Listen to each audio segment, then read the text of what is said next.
My personal legend was always to be a writer, and finding your personal legend does not mean fulfilling your personal legend, because being a writer means writing books. I cannot just sit and say, okay, I'm a writer. So you write your first book, it may or not be successful, then there's the next one, there is a third one, and all of a sudden you realize that your books are doing very well, and you fear success. You have this moment that you think, oh my God, should I write the next book? Do I need to be judged again by the critics, etc.? And then you realize that your personal legend is about moving on. Go, if you had a dream of becoming a writer, write books. Don't be paralyzed by either success or failure. So I'm in the process, I'm on the journey of my personal legend, not to fulfill it, but to live it as full, as intensely as I can. Luck, coincidence, and faith. In The Alchemist, I wrote, when you want something, the whole universe will conspire for you to have it. This means that when you put your vibration, your energy, call it whatever you want to call, into the air, somehow the soul of the world is affected. I think that the coincidence is the language of the stars. For something to happen, so many forces had to be put in action. According to the ancient alchemists and to the physicists of today, everything is one thing only. Today we call it atom. Everything is made of atoms.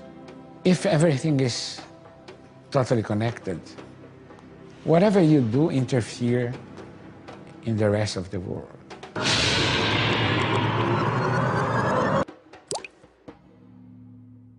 So science is when you look around and you see, oh my God, the universe is talking to me. I have to understand this language. How can you understand any language? Is by taking the risks.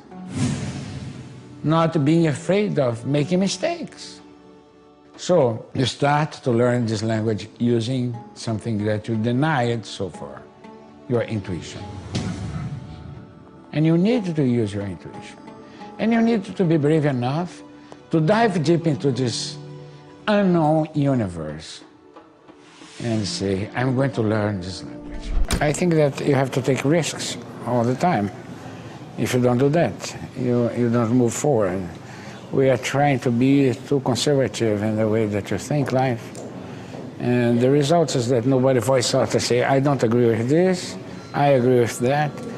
So we have to push somehow our individuality to make sure that our voice can be heard. You know, it took me years. I knew that I want to be a writer since I was young and have these megalomaniac things about being the most famous writer in the world. But it's not enough to know what you want. You have to do what you want, to be what you want. You know, so a writer implies in writing books. Yeah. Huh? A gardener implies in gardens.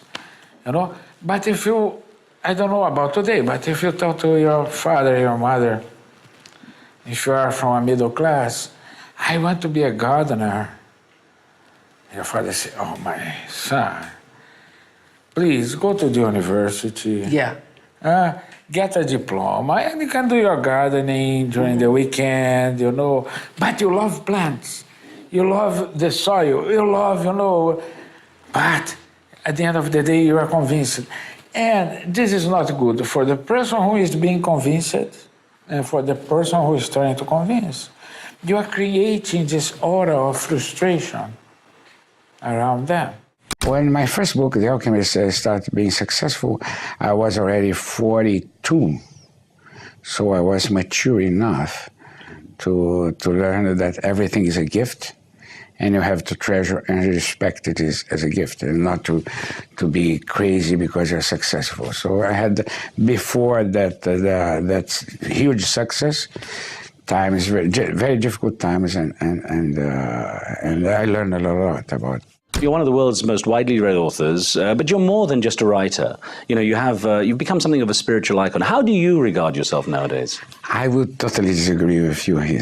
I'm not a spiritual master or anything. I am someone who is, well, walking through this life and learning at the same time.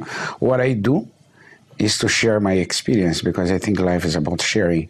So in this case, I write things that I feel, and then when the books are out, people identify themselves with my books, but not with my answers, mostly with my questions. Well, that's it. I know you've said that you have nothing to teach, but you have something to share.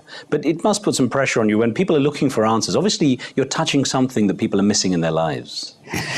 Do you believe so? Well, I don't know. I think that when I write a book, I'm trying to understand myself, because it's not easy to understand yourself unless you share, as I said, with someone else. So when I see it, I have no clear idea what I'm going to write about. Sometimes it is a totally unknown part of me who does it. So we get inspiration. Inspiration meaning getting things from outside to inside. So my books mostly, they try to share to myself, who am I? Because I'm the constant process of discovering myself. You are here to honor something called the miracle of life. You can be here to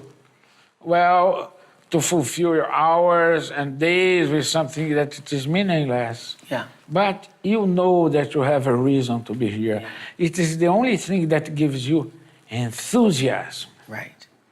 You know? Yeah. And you know when you are betraying your personal legend, when you are doing something without enthusiasm.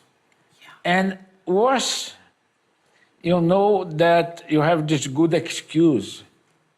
I'm not ready, which is just an excuse.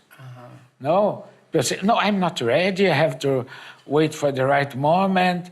You know, now I have to feed my family. Come on, your family wants to see you happy.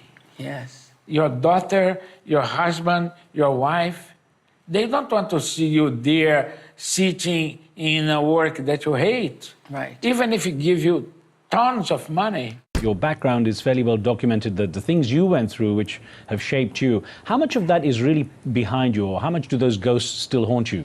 The involvement in issues that got you imprisoned and tortured, and the drug use and so on. I am myself and my circumstance. I think that, like a Spanish philosopher uses to say, so who am I? I am a sum of all the experiences that I lived in my life. That said, of course, I don't look back, because if I look back, I may become a statue of salt. So I try to live my life here, but it is the sum of difficult moments, good moments, experiences that I had in my life that brought me here in front of this camera talking to you. You don't live your life in this capitalistic sense that you accumulate knowledge as you accumulate money. No. Life is about the present moment.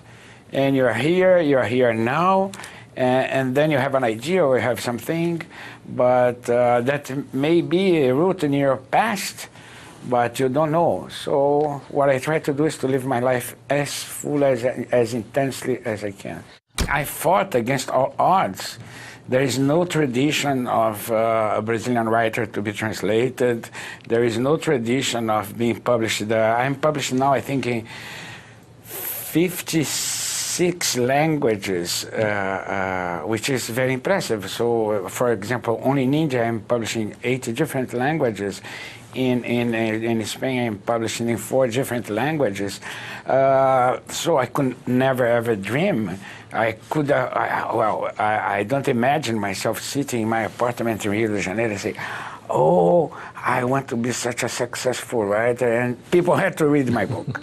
Because at the end of the day, who promotes the book is the reader. Why did my book travel so well to such different places like Iran and Israel? My highest readership per capita is Iran and Israel. They have 4.5, every 4.5 house in these two countries. They have at least one book of mine. So there is no recipe.